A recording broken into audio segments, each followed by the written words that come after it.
Indeed. So we've actually just now seen the US President Donald Trump sit down with the NATO Secretary General Jens Stoltenberg for their initial meetings, and we've seen the US President continue his line saying that essentially NATO allies are not paying enough. He was bemoaning Germany for only spending about 1% on defence spending of their GDP, saying that America spends around 4.2%. Now this is a criticism that many US presidents before him have complained about, but Donald Trump says he's going to be the one to really do something about that. He's also continued to complain about the Germans specifically, was who he was targeting in this conversation that he was having as he arrived here this morning, about them buying gas and oil from Russia. He says that America is essentially protecting Europe against Russia, while the Europeans are spending money on Russian gas and oil. Now that's obviously something that was argued against by the NATO Secretary General Jens Stoltenberg, who reminded President Trump that even during the height of the Cold War there were still trade links, especially on energy during that period when tensions obviously between the West and Russia were at their highest.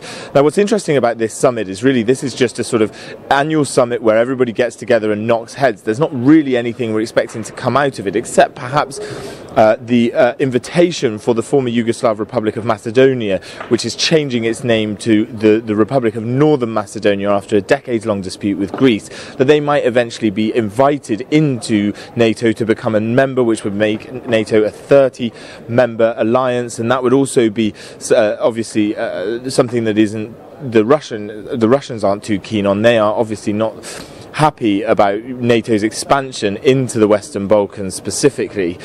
Now we expect after this day to play out with a number of meetings between all the leaders of the NATO alliance, and then they'll head to a dinner later on inside the city at a museum. And then after that, the US President Donald Trump will head to the UK, where there's set to be widespread protests. There's going to be protests here as well. And then remember, on Monday, Trump will head to Helsinki in Finland, where he'll meet with the Russian leader, Russian President Vladimir Putin. Now, the European allies are worried that essentially Donald Trump is buddying up to Vladimir Putin. In fact, Trump said ahead of this summit that he felt that the easiest part of his trip would be that meeting with Russian President Vladimir Putin. And that's obviously contrary to what the rest of the European allies are doing, especially, for instance, the UK over this spy poisoning incident that they blame on the Russians. That most of the European allies are actually hardening their stance against Russia. The Europeans are going to be keen to show the Americans that they are actually increasing their defence spending, and they'll try and placate the American President Donald Trump with that sort of news. It's interesting how NATO have gone about their branding here. There's huge signs all over this summit saying we are allies, and the EU Council President Donald Tusk tried to remind Donald Trump, the US President, yesterday in a tweet and in a speech, saying that America doesn't have that many allies and that it should look after the ones it does here in Europe. Jack, Donald Trump has kept this line of thought from the campaign trail when he was running for president back then. I guess it really appeased his base back home. But in terms of the traditional allies, how have they reacted?